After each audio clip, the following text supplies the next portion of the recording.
Tired of your snare drum sounding muddy and lifeless? Well, in this Snare Saturday video, I'm going to show you a few tips and tricks to get you a powerful, cutting-edge snare drum sound. For those who are new to the channel, hi, welcome. My name is Costa, and I am a drummer from Philadelphia, PA. And throughout the Snare Saturday series, I've had a lot of folks who leave comments asking how I am tuning my snare drums. And a good amount of them are asking for TuneBot settings, which I don't have because I never use one. And I'll explain why later in this video. However, there are some tips and tricks that you can follow regardless of if you prefer your snare drum to be higher tuned to cut through a mix or low, deep, and thuddy. These few things that you can do will allow you to get a nice, clean snare drum sound. Now, before we dive into this video, make sure you hit the subscribe button as well as the bell icon.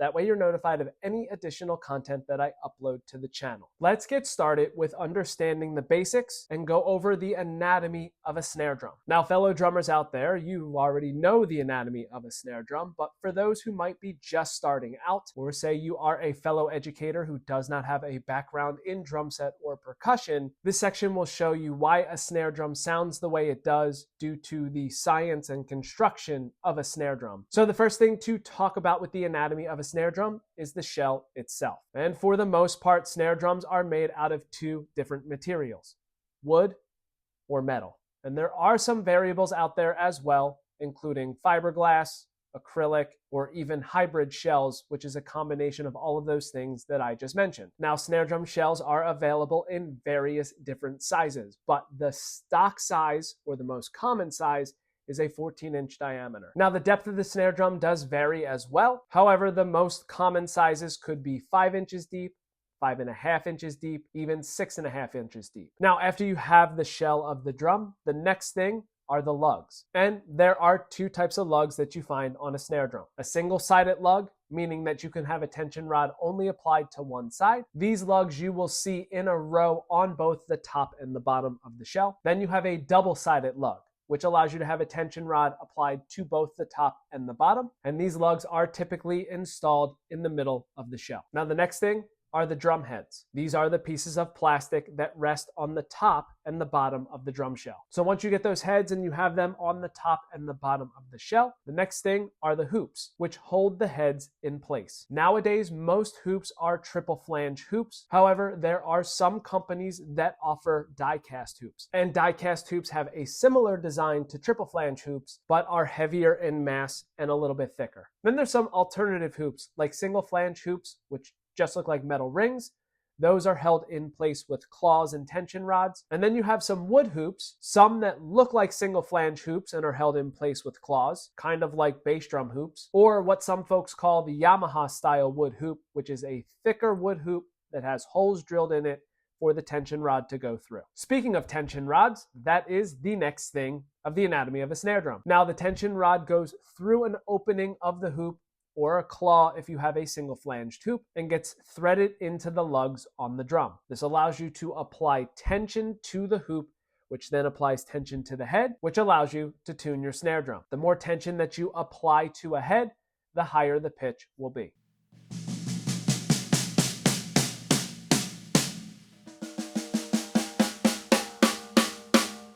The next thing is the snare throw-off and butt plate. And the throw-off is that lever that's on the side of the drum, which allows you to engage and disengage your snare wires.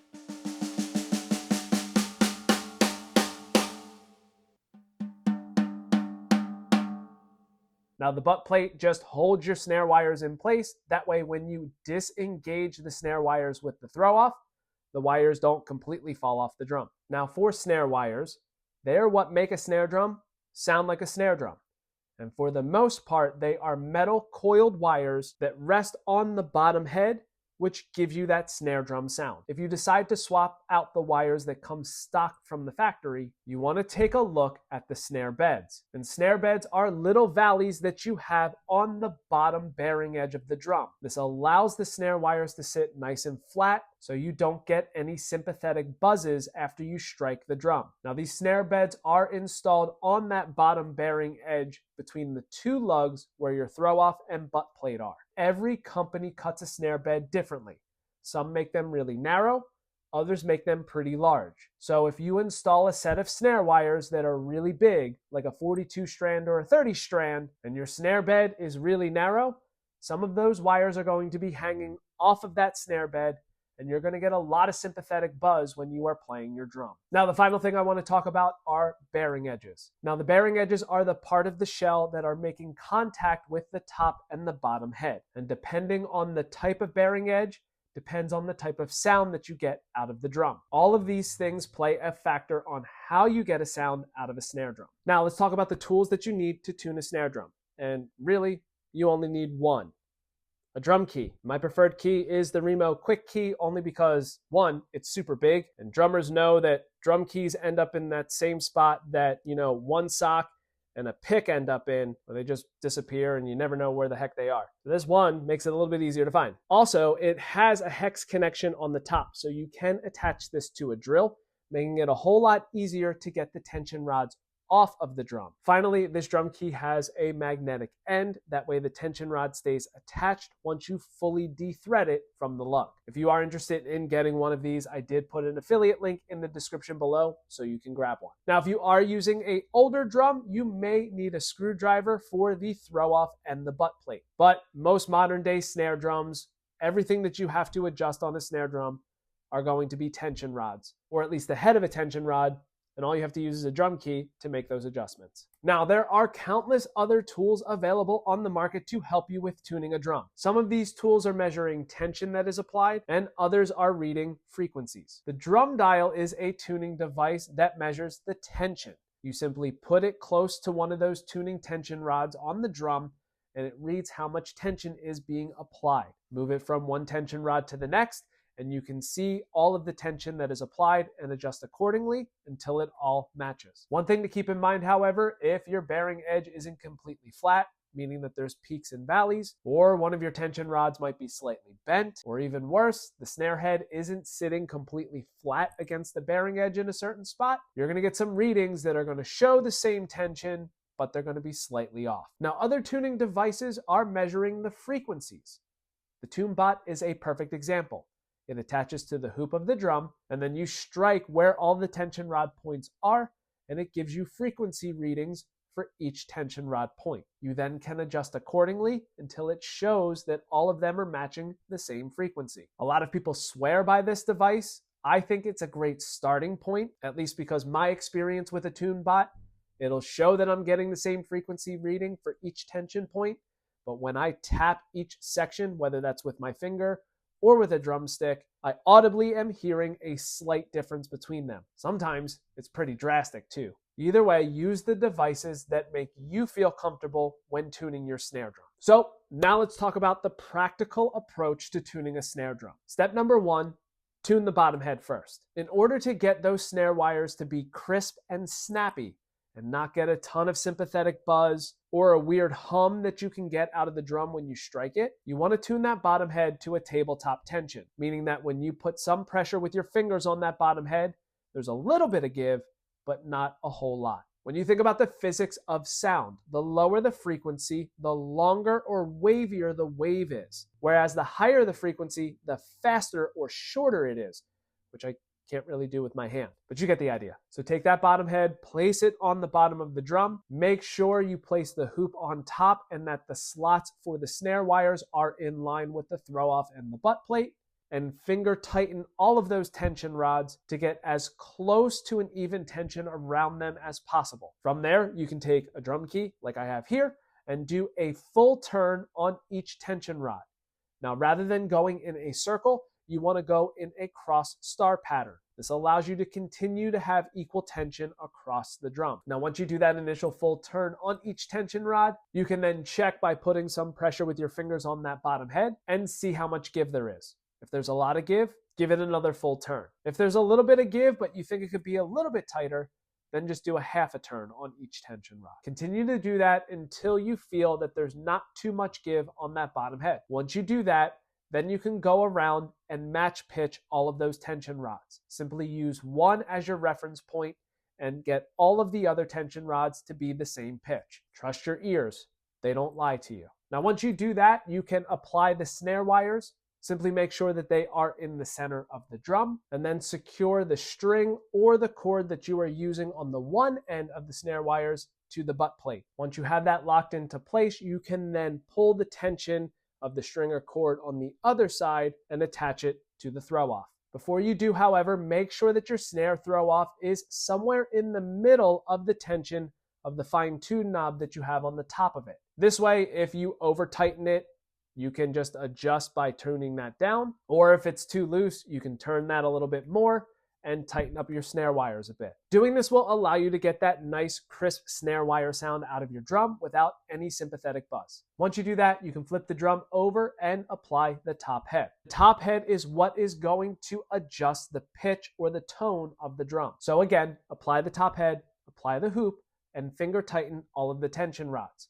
Once you do that, do another full turn on each tension rod in that same cross star pattern. Now, once you do that, you can apply CPR to the top head. Simply take a rag or a cloth, place it on the top head, and apply pressure to the center of the head. That's going to help seat the head to the drum. Once you do that, you can tap the head and you will hear that it is going to be a lower pitch than it was before you applied the CPR, and that's okay. Now you can go around and tune all of those tension rods to be the same pitch. If you want your drum to be higher in pitch, you can tune it up. I recommend doing either a quarter or half turn on each tension rod to go from one tuning to the next. That's exactly what I do in all of my Snare Saturday videos when I am showcasing a drum going through a few different tunings. Once you find that ballpark of where you want your snare drum to be pitch-wise, that's when you can use one of your tension rods as a reference point and get the rest of the tension rods to match the same pitch. Once you do that, you're going to get a nice clean snare drum sound with the pitch that you prefer, with a snare wire response that isn't going to buzz too long.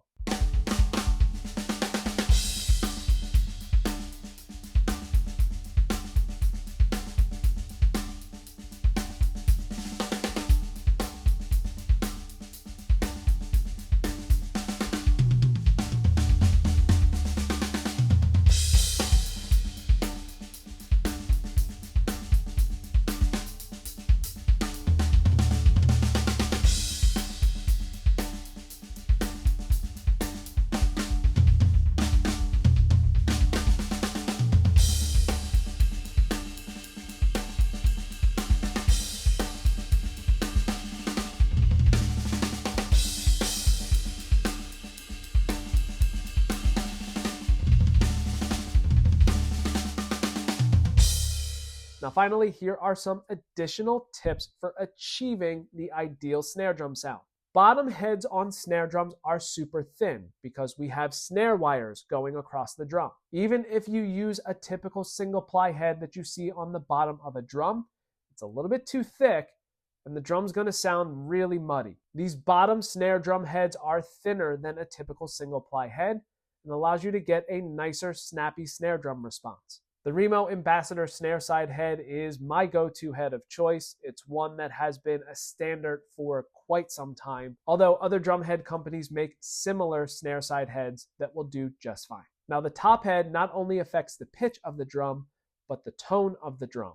A single ply head, you are going to get a ton of resonance and overtone out of the drum, whereas a heavier head like a 2-ply head or a single ply head with a reinforcement center is going to control those overtones a little bit. You'll also get a bit more durability out of your drum with those types of heads too. So if you tune your drum and it's not sounding the way you want, maybe it's ringing too much, try something like a Remo CS dot on the top just to control those overtones a little bit. Or if you have a 2-ply head on the drum like a Remo coated Emperor, or even a heavier head like a Remo coated P77, and you want the drum to ring a bit more, try a thinner head like a coated Ambassador or even the coated Ambassador X. Also, experiment with your tuning and your personal preference. You might use settings from a device like the TuneBot and not like how the snare drum sounds. Could be because that bottom head isn't quite tight enough, or you don't have your snare wire set up the correct way. So experiment, make a little adjustments here and there, and see if that helps. You can always reach out to me and I'd be happy to help in any way that I can. Now, resources for further explanation and exploring. I have a video on how to tune your snare drum, which goes into a little more detail than this video. I've put it in the description below if you need a visual on how to tune a drum from the start. Also, I'd love to know, how do you like to have your snare drum tuned? And what are some things that you do to get that ideal sound? Make sure that you leave it in the comment section below, letting me know. Also, if you would like to see some earlier Snare Saturday videos where I am showcasing a bunch of different drums through a few different tunings or comparing drums back to back, I've put a link to the playlist in the description below, and I'll also have it come up right here to make it a bit easier for you. Finally, if you enjoyed this video, please make sure that you give it a thumbs up. That not only makes it easier for others to find it, it is a free and easy way to support the channel. And that is it. Thank you so much for checking out this video. And until next time, see you later.